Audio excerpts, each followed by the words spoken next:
everybody's got different scorecards. So therefore, there's a lot of opportunity for miscommunication when it comes to feedback so for me, what it tends to bring up, and I'll use preaching as an example, but I also don't want to just get stuck in that, but I'll use it as an example of a way that, and this is stolen straight from, I'm going to credit Lena from Baptist College for this, but instead of is to help people give you feedback. So if I'm looking for feedback as a preacher, I need to help the person give feedback. So rather than just saying, what did you think, and putting them in a really awkward spot and they just come up with good, bad, or I liked it, he just needs encouragement and all of that. So one of the things you do when you're going through a preaching class is, you'll break it down. So it's like, well, was there any annoying communication? So you ask a question like, was there any annoying communicative things? What did you think about my use of the Bible? What did you take away from it? What was the thing you're left remembering? And there's another couple of questions that escape my mind. Already starting to move the conversation beyond the good or bad, do you love me or hate me? Welcome to this week's podcast, Calling a City to Life by Queen's Park Baptist Church in Glasgow. We were one member missing. We were a man short last week, but we replaced him with, I'm sure, an equally competent man, although it has to be said that prior to pressing record, he's already been complaining, which I'm not sure is very Christian of you, Stephen. I'm not sure that that was one of the gifts that you were speaking about, the gift of complaining about your microphone. No, it's simultaneous saint and sinner all in one. There we go. Rolled into one nice Irish package. So yes, we were joined on Sunday by Stephen from Adelaide Place Baptist Church. Why not, just before we get started, tell us about what's happening in the city centre of Glasgow at Adelaide's? Yeah, thanks for that. Well, the sun is shining, which is worth putting on the record. It's 21 degrees and it's sun is shining, so it's a good day. Today, actually, it's a good example of kind of some of the new stuff that's going on in our place. Tuesdays in Adelaide Place, we have a community hub, cafe, clothes buying, some creative art class stuff on today. We've been on a bit of a journey over the last couple of years, coming on the back of COVID, kind of fresh direction, discern, fresh, I guess, vision and priorities. We've tried to discern where God had been leading us. And part of that had been a longer process of renovating our building, which we finally completed about a year and a half ago.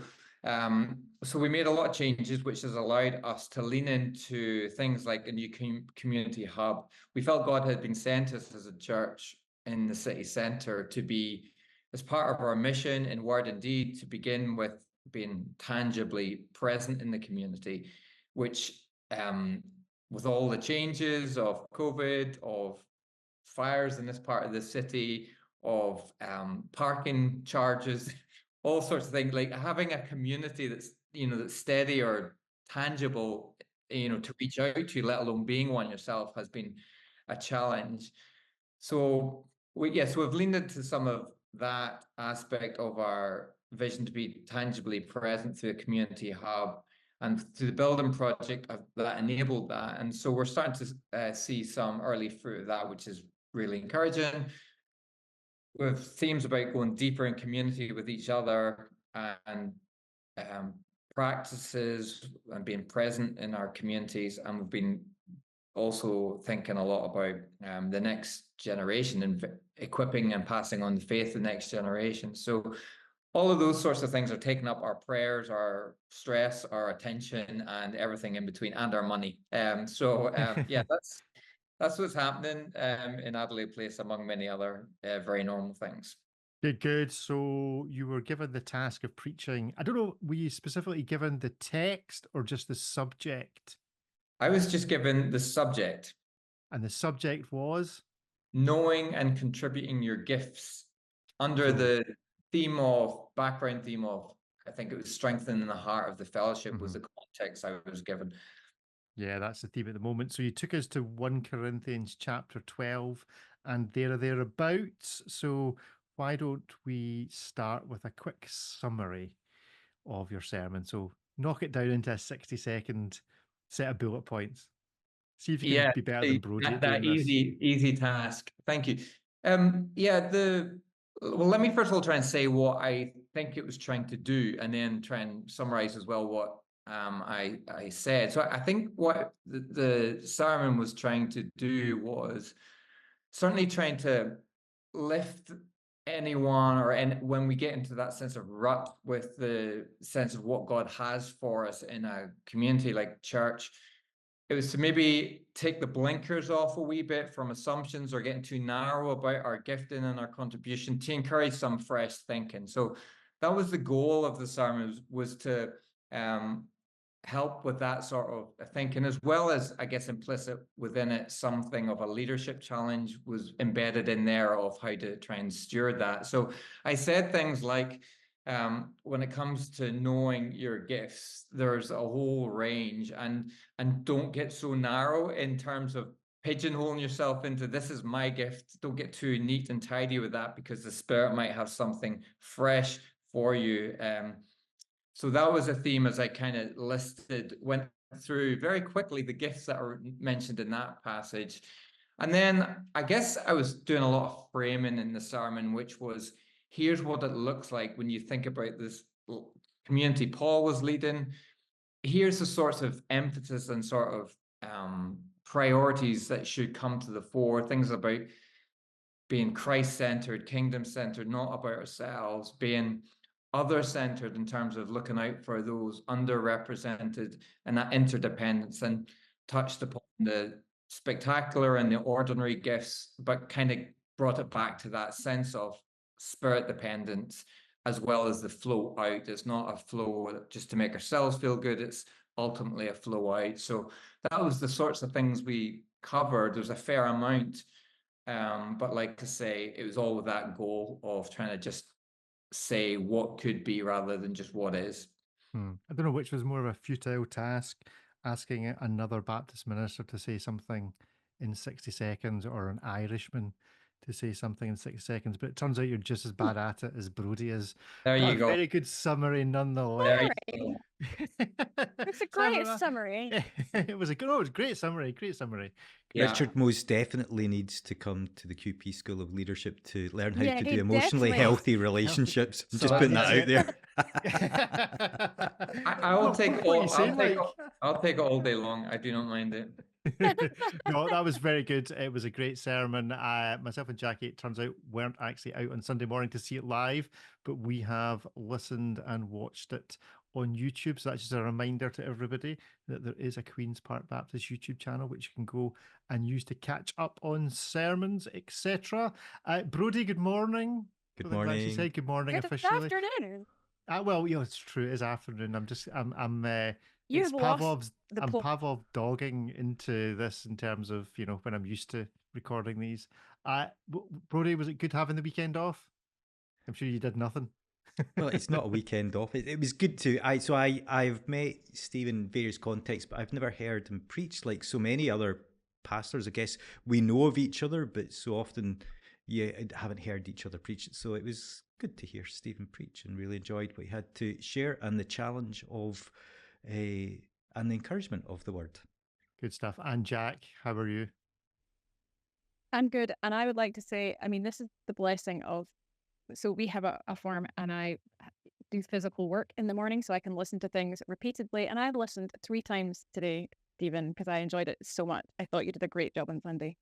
Very good. The problem is I have far too many questions, and I've already been warned, not to take forever, and self-editing also being slightly an issue. I kind of don't even know where to begin, because there's so much that I want to talk about. Surely However- the first question is to do with steelwork. Well, Well, that's very topical. That's more you that wants to talk about that. We're currently building a totally new house. We've got our own little grand design situation Going going on on down here. here.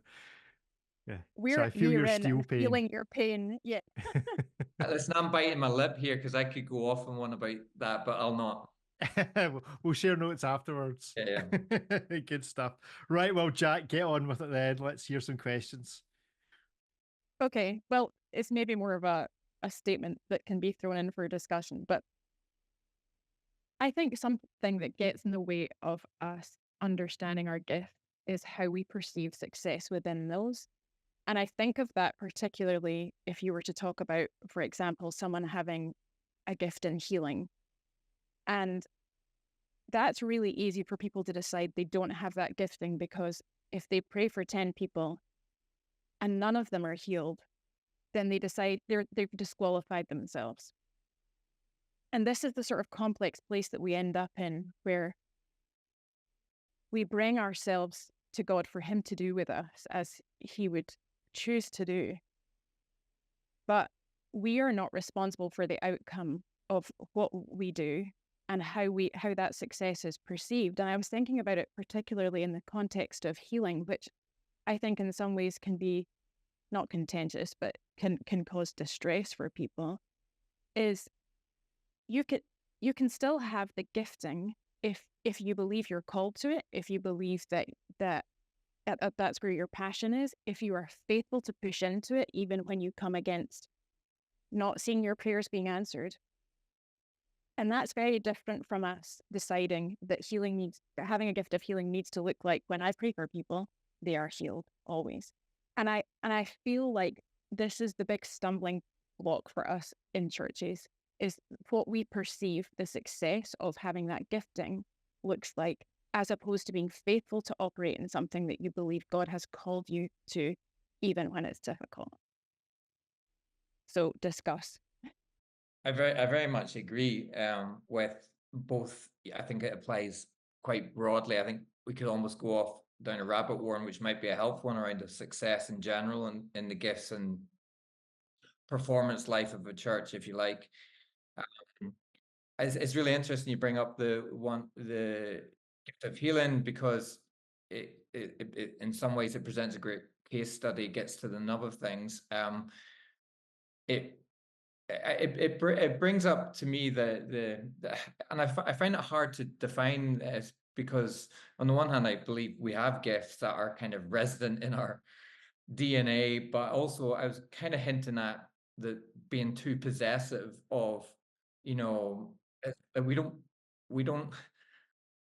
we're not in control of all of these things. And I think even the gift of healing is a good example, because like, if you think you've got the gift of healing and you have this inherent power that you should be able to operate in, that has a fine line between actually, God alone can heal, and actually it's about being the conduit with the Spirit and what the Spirit wants to do according to the will of God in that context. So therefore, it's not like a gift that can just operate free to our own will. It's a gift that always operates within the will of God. So therefore, of course, then we should expect it to not just go how we always think, because we are not God. So I think what it brings up to me is that balance between, I possess this gift, between actually I am open to the Spirit using me. And I used the line of assignment somewhat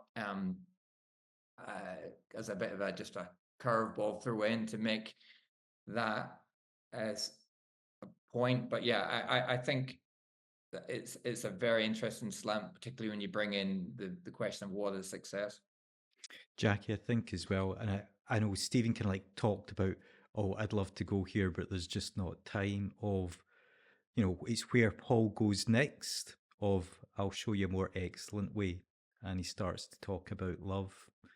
And I think, in the inverted commas successes and failures of using our gifts, of what a difference it makes if that's in a context of love, of, that we know we can step out the boat and try something because we're in a community that loves us, rather than we're in a community that's going to judge us and who do you think you are, and, tall poppy syndrome, and all that sort of stuff. So I think that's hugely important, that how do we create communities and create environments where, do you know what, it's okay to try things. Am I really gifted in this, and try and get that community feedback? Because I think that's the other thing, of the gift isn't for me, it's for the community. it's for the building up of the church. And therefore, my discerning of, am I gifted in this, needs to be open to that feedback of others who are wise and mature, who say, listen, stick at it. I agree, that you're sensing what the Spirit is doing in your life, right? Press into that, keep going with it, stick at it. And that makes such a difference as well, and brings a challenge of, well, who am I cheering on? Who am I encouraging? I mean, I almost wish that I'd set out from the start of this podcast with the ambition to write a list of what our ungodly beliefs are around gifts, because I think that we have such a strange notion in relation to them, the success barometer thing being one of them, and the other one being that thing of, just because you've been given a gift doesn't mean that as you start to walk out with it, you have it all perfectly. For example, I'm sure that for both of you, you're probably better preachers now than you were whenever you were first preaching. I mean, I'm assuming that's maybe unfair. Maybe you were just brilliant from the word go, but we see someone in our worship team, great guitarist. They weren't born great guitarists. They practiced, they chose it, they decided to push into it, and they learned. And with that gifting, so there's clearly some natural talent, but there's also the faithfulness to follow through and the discipline to go with it. And that feels like another part of that in the church, I feel like we don't often have, if you think of the prophetic being another one, if someone was to make a mistake in the prophetic, we'd be really quick to write them off, as opposed to saying they're learning. And again, that's not to say we shouldn't have safe places for these things, but what does it look like to create community, as you're saying, Brodie, that is safe for us to learn our gifts and to push into things that we don't just feel are automatic, because some of this stuff is uncomfortable for us to push into, and we need to be willing to grow, I would assume. So I wonder then, how can we help one another in that? I mean, you put in some useful pointers, Stephen, into how you felt when we're trying to explore what our gifts are and having those honest conversations with people. But what additionally, from a personal point of view, can we do to try to be braver in our willingness to be wrong sometimes, or to mess up as we go along in the journey, and then not to disqualify ourselves? Easy one. I should have sent a list in I advance. was just going to say I can relate to the preaching comment, and no, I mean, Tim Keller, I remember I reading this and he was like, I wish I'd read it a long time ago. He said basically you'll look back in your first 5 years of preaching and just delete them and want to delete them and move on. And I was like, I just felt so much better about myself, because I remember going through a phase. I was listening back, and every time I listened back, I just wanted to duck underneath the sofa. It was just cringe-worthy. I would just never say it again like that. And I think that I have changed a bit in that, but I can definitely testify to the thing about craft and practice and slow and steady improvements and always learn. And I don't know if the first thing comes to my mind on that sort of point about courage and stepping out. I think it is huge, and I'm not sure church is the natural.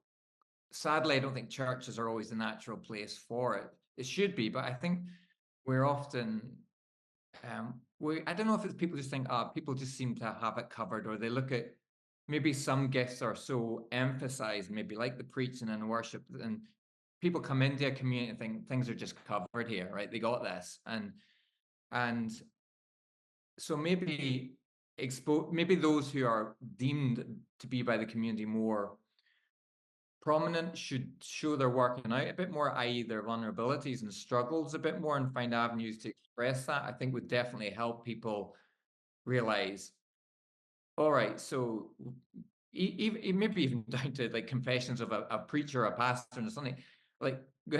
I sometimes would think if people could see what goes through our mind on a Saturday night or a Sunday morning, or even during a service, oh my goodness, you would get an eye opener into the sorts of calamities that are going on in our brain, and faith crisis mid-song, because you're like, hey, there's so many times where I'm like, gee, it hangs by a thread, and yet people seem to think that you've kind of got it together. So I think leaders need to not to do false humility and pretend but on the times to be able to share our work and a wee bit more.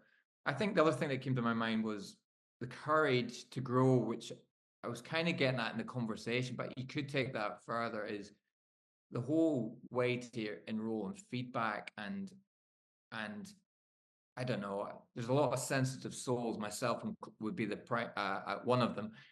I don't know how to always dampen down that sensitivity so that we can actually get the feedback we need to be able to improve. And I think there's definitely challenges with that. Is that a cultural thing within white west of Scottish churches. Scotland, Scottish churches? Or have we seen other cultures even other sectors of society deal with feedback better, not taking it so personally? As a musician, yes, I'm a drummer, I still call myself a musician.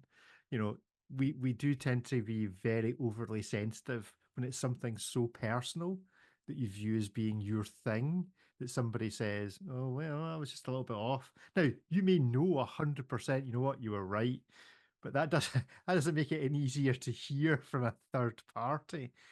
So how do we desensitize ourselves? Is it just inbred in us?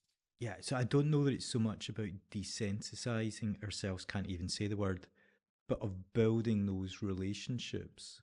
Right. So feedback, how I receive it and what I hear from it depends on who's giving it. So there are some people who can give really harsh feedback, and I'm going to take it because I know that it comes from not a place of criticism, but a place of wanting to see me grow, and it comes from a place of love. So it's not somebody trying to knock me down, it's somebody trying to build me up. And because that feedback is in the context of a wider relationship, I know that it's just not random. So, the person who comes up to somebody after any kind of event and there's not relationship there and gives something which is just quite negative, it's hard to know what to do with that, and it's easy to take that the wrong way because there's not the feedback. So I think part of the answer to your question,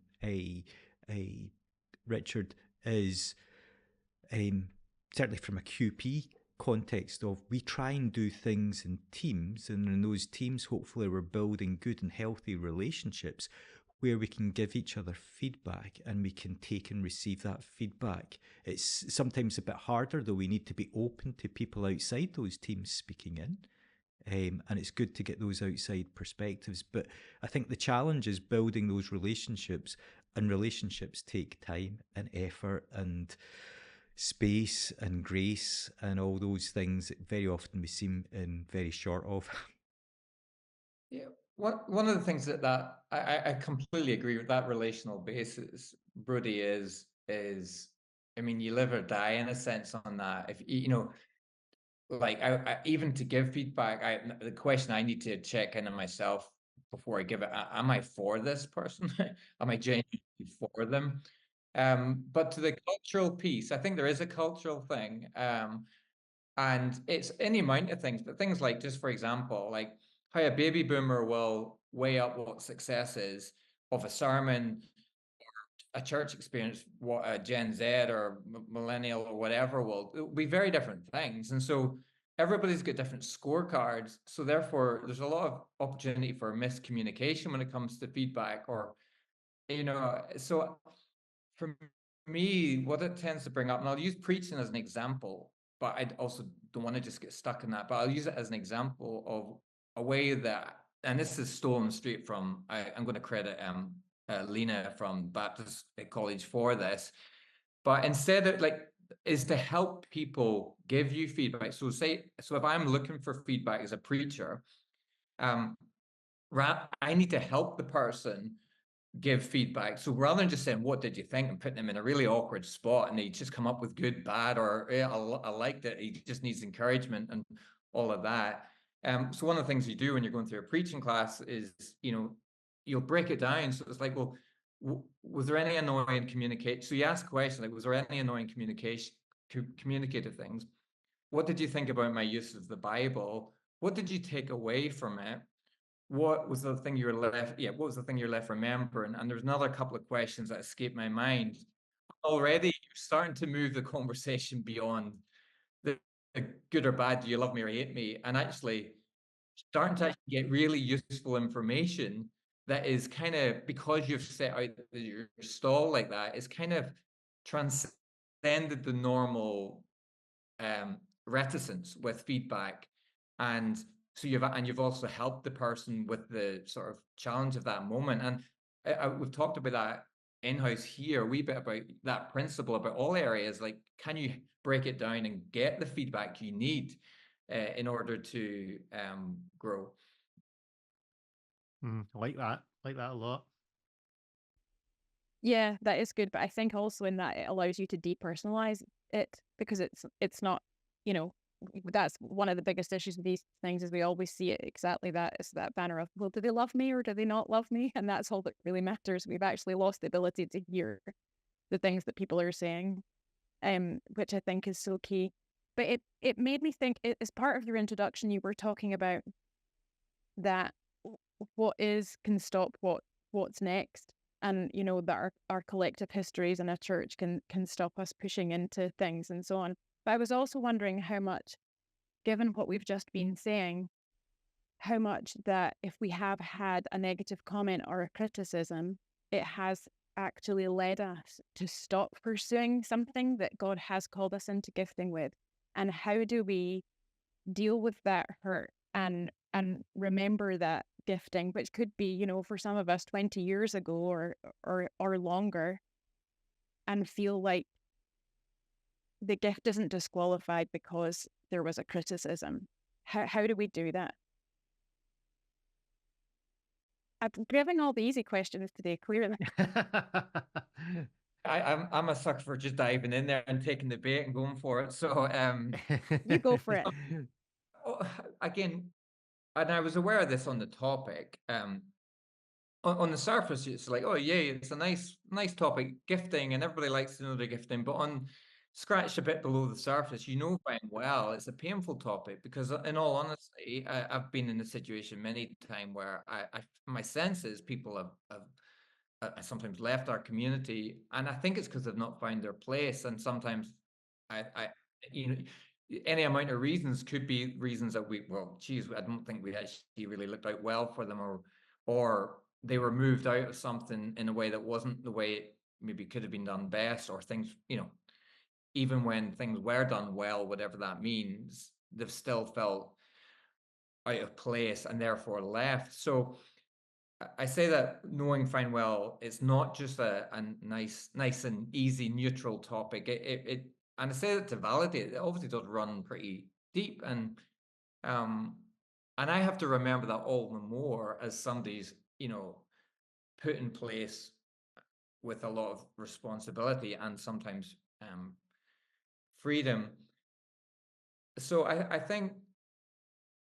So I can't answer the question fully, but I will say what's brought up for me as I was, and this is part of the gift of being drawn into this conversation with your church, because it obviously makes me think back to my own practice and where there's reason for course correction. I think leaders need to be able to acknowledge and take steps back and course correct.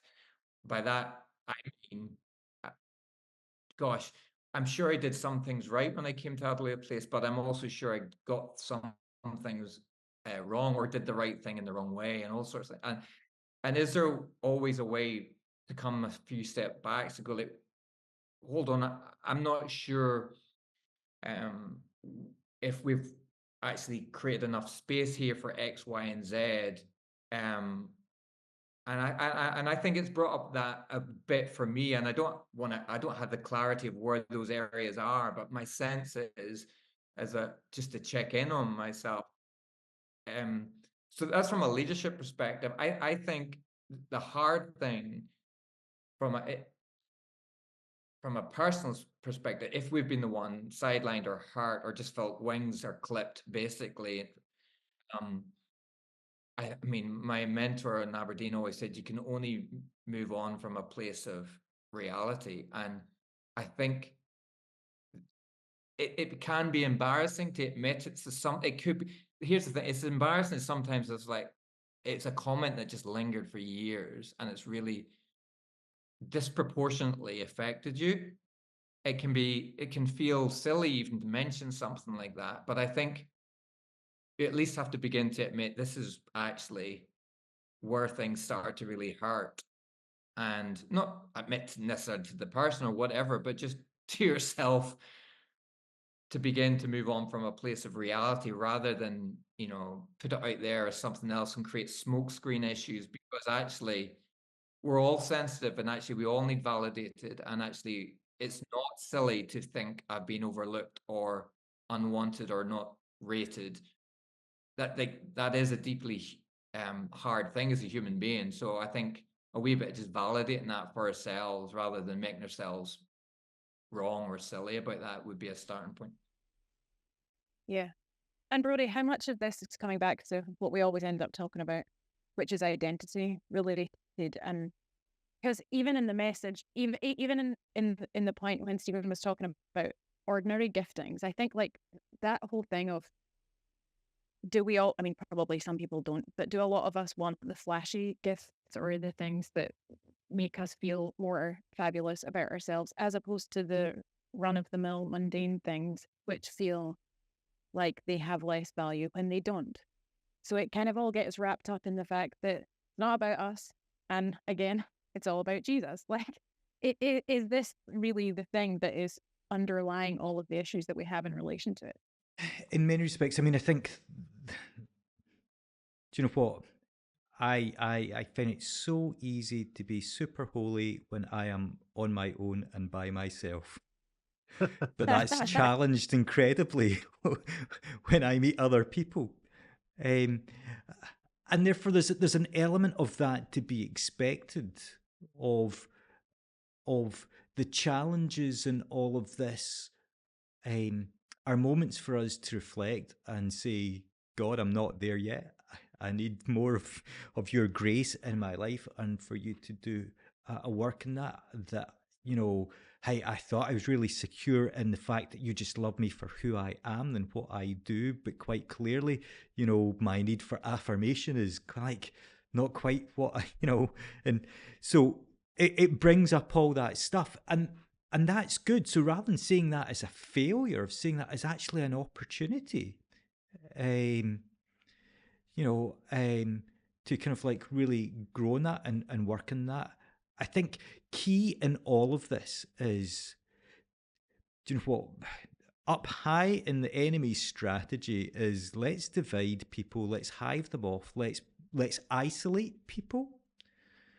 So whenever it comes to kind of like our using our gifts and hurts or discouragements that we may have experienced, for sure there may be an appropriate amount of, I need to withdraw from something to heal, but in that we need to be really careful that we don't isolate and then become stuck in an isolated position where we've broken fellowship, or but actually that we learn to go through that situation and find an element of healing in it. I can remember the church that I grew up in, the pastor was my uncle, and he always kind of like said, if you don't learn the lesson that God is teaching you in this situation, you'll eventually come back to the same lesson. So the whole kind of like, do you know what, I'll move to Stephen's church because they'll be nicer to me. Of, do you know what, I'm going to come up against the same issues probably, because we're human and we're people, and the issues are the issues. So it's learning, and that's not easy. And it's easy to like paint an ideal picture of this. I think the other thing that has struck me in all of this, and like a challenge to us, is sometimes people feel there's no space for them to use their gifts and do what God is calling them to do, because other people are exceeding their godly limits. they're doing stuff that they shouldn't do or shouldn't be. You know, they can do it, but actually, you know, so part of me, you know, here's me being honest. Part of me would love to join a QP worship band, but do you know what? It's not my main calling. It's not my main gifting. They don't need another white middle-aged man joining one of the worship bands. No offense, Richard. I feel entirely offended at that. So the joy to see a younger person, don't take this the wrong way, Richard, playing the drums the other week there, go for it. But if I'd kind of like, so I don't play the drums, I can't play the drums, but I can bang a cajon. But, you know, there's that question of, am I actually filling a gap that's not my job to fill because my giftings lie elsewhere?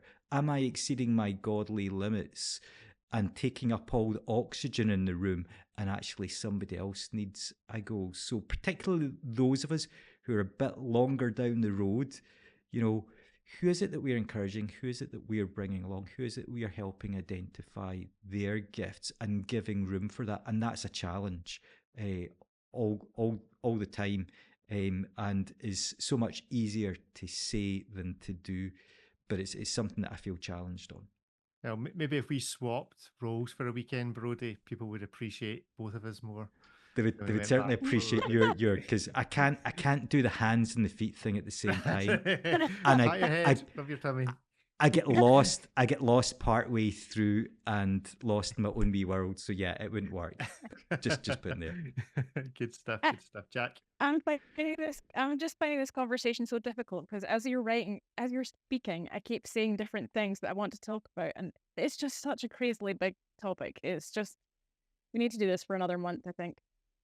But one of the things I do want to say is I briefly felt smug this morning because I was listening to you the first time, Stephen, and you got about 2/3 of the way through. Just before you said this, I said, but it's about character. And then you said, but it's about character. And I was like, yeah, I know where the preacher is going. I feel like I want to watch or something. But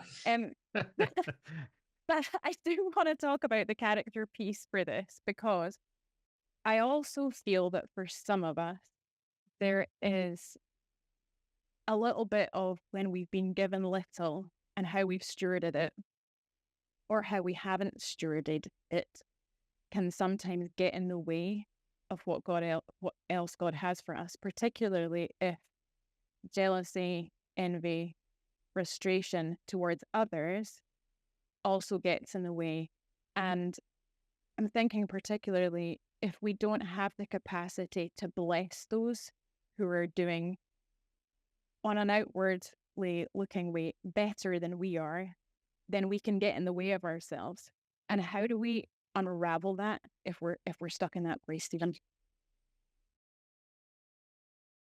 It's just endless easy Yeah. questions. Complete slow balls for you today. No, I'm ready. I'm ready. I'm not ready, but I'm ready. I'm glad you were predicting. I'm glad I'm predictable in my preaching. And I was meaning this in a good way. It felt no, I'm joking. It was a good thing.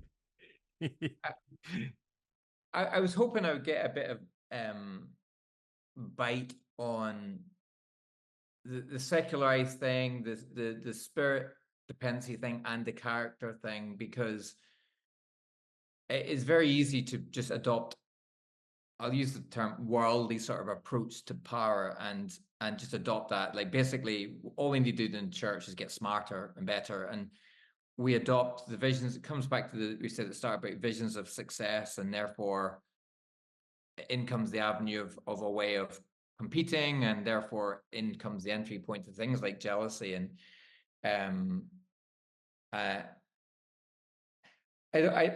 you asked specifically, the hardest bit is how do you unravel yourself from the tangles of envy. And I should know the answer to this because I definitely have experienced this, and I definitely have experienced growth. So if you give me long enough, I'm sure there's an answer in there somewhere, albeit incomplete. Ministry is obviously not a zero-sum game, of course, but for some reason, again, with worldly maybe views of success and whatever metrics kick in, then it can weirdly turn into that. So we need to acknowledge that temptation is there to, like it says in scriptures that, I don't even trust my own heart. I think that's okay to have that lens as I'm not even sure my judgment's right here. Again, it's one of the harder things to admit to yourself, because again, it makes you feel like a 12-year-old. Like I say, they're better than me. It's like, it's literally back to the school playground stuff. Or they're just a better speaker, or they got this much impact, or whatever the strange metric is. But it can feel quite, geez, can I admit that? Because it seems so childish, but yet it's there, and it's slightly more dressed up as a sophisticated thing. So I think acknowledge it to yourself again. And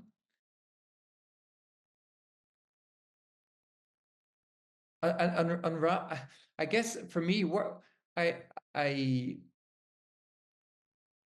tend to project a bit on this front would be, if I seen somebody else, and I can't think of a concrete example, but if I seen somebody else being able to kick on and do what I wanted to do, or doing it better, I think what unlocks for me is when I recover my own agency in that whole inner world of going like, hold on, like just getting critical and not thinking, just because they're doing it and doing it well, why can't I learn from that? And why can't I also do it? That's the thing. And what in me is preventing me to actually go after whatever that is that I feel held back. And I think there's something about having that inner conversation about what's holding me back. And so it's taken me to places like, me in a growth mode would be actually, in a non-growth mode, I wouldn't like to ask for what I want, or so I would try and want to be asked.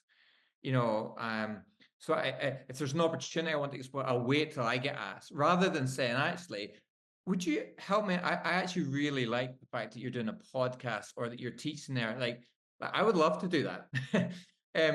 Would you help me get experience or understand what I might need to do that? That would be really hard for me to do, but that actually gives me agency, and instead of competing with it. So I think owning what's legitimate and then parsing out the rest, I think just gets at, for me anyway, that sense of where in my own heart I turn it into a zero-sum thing and go like, hold on a minute. So if they're doing that and doing it well, and I can do it and improve and then I think that opens something up. So it's hard to describe, and I know that's slightly vague, but it's something about that internal check-in of going like, right, what is it that I would love to do within that's good, and then work out from there. Other than my only other remedy is going on a flight. There's something about going on a flight somewhere. Do you know that feeling where you're just above it all, and you suddenly realize how small you are and how silly all your games are? And you're like, I'll just go on a flight somewhere and be like, yes, the world does not revolve around me or them, and just take a big view of the world. Quite an expensive way to fix it, though. For me, it's bus journeys. Bus journeys are cheaper. Go in the megabus instead. Okay. To add to what Stephen said, I think that growth mindset thing is huge, because that shifts our posture from one of jealousy, oh, I know that person's better than me, to one of what can I learn, but also appreciative of the other person. And I think what goes with that is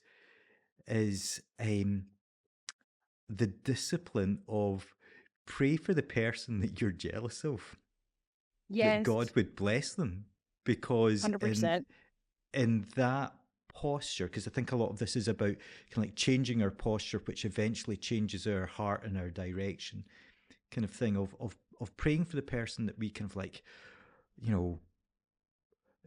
struggle with, because we feel in their shadow or comparison, changes us. And I think also of recognizing diversity of, I may think that such and such is better or whatever, but there's people that they can't reach that God has gifted you to reach, and that's why we need diversity. It's one of the things I love about QP of, we have different worship leaders, we have different people preaching, we have different people. We have that diversity, and I think we're blessed in that because there's something healthy of, do you know what? Somebody likes Ian's preaching better than mine. Fantastic. That is great, because Ian brings something in his character, and his experience brings something to how he reaches people that I can't. And there's no point in me being jealous of that, because he's a different person and he reaches different people. To celebrate that and be thankful for that, of recognizing that diversity. And that's something of what Paul is talking about in this passage of there's this diversity of gifts, but are we all pulling in the one direction? And I think so, having those shifts of let's get right in the right direction here, and that goes both for us individually, but also as churches of, rather than kind of like our first reaction to be, oh, we should copy that church that's doing something because we perceive it to be successful or really well, is to actually, are we praying blessing on them, praying that they would be strengthened, praying that, because we're one church and it's all to His glory. Again, easier to say than do, but I think it in praying that and having that attitude, it changes our posture and it changes our hearts over these things. And I think it fits in with something that Stephen talked about on a Sunday, and that was cultivating contentment of not kind of like saying, oh, we can't do because we don't have, and rather changing that to, we are so thankful for the gifts that we do have that allow us to do this. So rather than me comparing myself to, I don't know, John McComber or something like that, and I've been thankful that there are people like him who are a blessing to the church, but what's the blessing that God's called me to be? Does that mean I've got to stop comparing us to the Bible Project? There's only that's only me, and I don't compare. I just enjoy. It's different. Enjoy. Good it stuff. does make me think two things. Oh, sorry, were you gonna? I'll just remind you we're 53 minutes. Sorry, right. Into our half hour. Into our first half hour. So Go on, Jac. my two thoughts as you were saying that, Brodie. One was, I think that one of the things that we have to be careful of when we're being jealous of people in their giftings and position, or at the time that they're on the platform, is remember that they are having to steward things that you are not. Like with when if they've been given much, then they have all sorts of other things to contend with that you are not necessarily having to deal with. And I think sometimes we just need to be careful when we're being jealous of people in that way, to remember that their load could be, really quite a lot. And it's just better not to try to be jealous of someone's life like that. And I'll tell you, Jackie, sorry, on you go. No, go. I'll tell you the thing that really challenges me from this passage is this whole thing about honourable and less honourable. Who's the person that I get excited about that's come to QP? Do I think, oh, here's somebody and they do this and they do the next thing and I'm all excited about that, and then there's somebody else comes and they're maybe an introvert and a bit quieter and their gifts aren't as obvious. Am I as excited about them potentially being part of the church and what they could contribute? So there's a real challenge. I feel the challenge of this whole kind of like honouring each other and honouring the less kind of like apparently successful things. If you've got Richard you're very into your watches, and if you've got an old kind of like windy up watch, it's probably the smallest spring and the smallest cog in the watch that's actually the most vital. The big showy face in the front, but it's that, and so often it's I was talking to somebody the other day there. This lady's no longer alive, but one of my heroes in QP would never, ever want to be up on the platform. Most people never knew the half of what this woman did. But was she, a warrior on her knees and a saint going into hospital to visit people? And yet most people didn't. And she didn't want recognition for it either. But what a hero of the faith. And so that kind of like checking in ourselves of what is it that we value in each other, I think is something that's important in this passage. Good. Well, I'm gonna cut everybody off there and bring us to a close for the day. Leave them wanting more. That's what they always say. So we'll leave you all wanting to hear more from Stephen and more on 1 Corinthians 12. But before we go, we will get one final word. So Jac, maybe you can manage to squeeze in what you wanted to say first. So over to you first of all, Jac. Can I be very spiritual and have 3 in 1? No, but if you can justify it.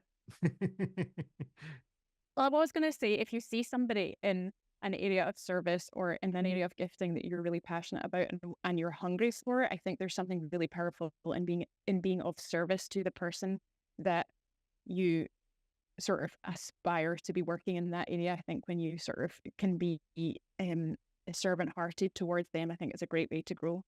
I also think that we haven't talked about the eagerly desiring part of this passage, and I think that is also really important that we stir up hunger in ourselves for these things. But finally, I just want to say I spend a lot of time at the wind farm, and I always do my lessons from the wind farm kind of bit. But this was I was there last night, and about 75% of them are switched off. And the ones that were switched off, they just looked so rigid, and they looked so broken, and I just kept looking at them and thinking, you were designed to move. Like, you were designed to be in movement. And the ones that were moving were just moving slowly because it wasn't windy. And it reminded me of that John Ortberg book, the if you want to walk on water, you've got to get out of the boat thing.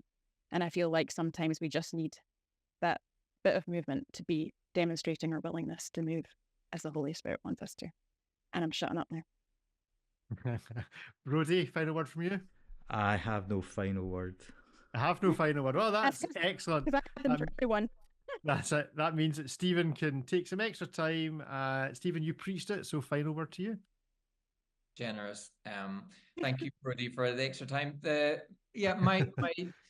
My instincts are to go back to the higher ground of faith, hope, and love, and to build on what Brodie is saying. Like, it's very easy in an age of personal development and be the best version of yourselves to come back to ourselves in this, and yet it leads us outwards. And I just wonder about how we can keep them in that context of other-centered, even curious about where the other gifts that are latent need to get called out, that we've got almost assume we have blind spots.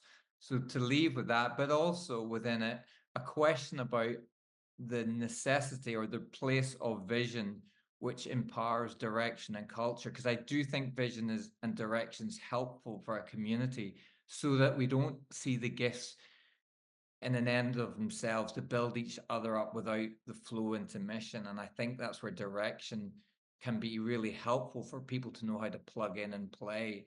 So something of that balance of where are our blind spots, but also where are we going here so that we can add our contribution. Great stuff. Brodie, what do we have coming up this Sunday? This Sunday, it's me. It's you. And what are you preaching on? Yay! What am I preaching on? That's a good question. to which I will find out the answer, and when you read the blog on Thursday, you will know the answer as well. Answer too. Excellent. Well, we look forward to that on this coming Sunday. Thank you very much, Stephen, for joining us. That was a lot of fun. You. And thank you for preaching last Sunday. Ian's off for a wee bit longer, isn't he? Maybe we can have Stephen back on the podcast on a fallow week before Ian gets back on. So thank you, Stephen, for joining us, and thank you everyone for listening. If you have any questions or comments, you can email office@qpbc.org and pass your thoughts and comments on. Remember, you can watch the video version of the sermon on both Spotify and YouTube. and you can tune in to the podcast on both Spotify, Apple, your podcast of choice, and YouTube as well. Although, just to let Stephen know, we don't publish the pictures of the recording, so the secret is safe as to the tie-dye shirt that you're wearing and funny bowler hat will remain a secret to all. So there we go. Thank you all very much for joining us. We'll speak to you again in a week or so's time. Goodbye. Bye. Bye.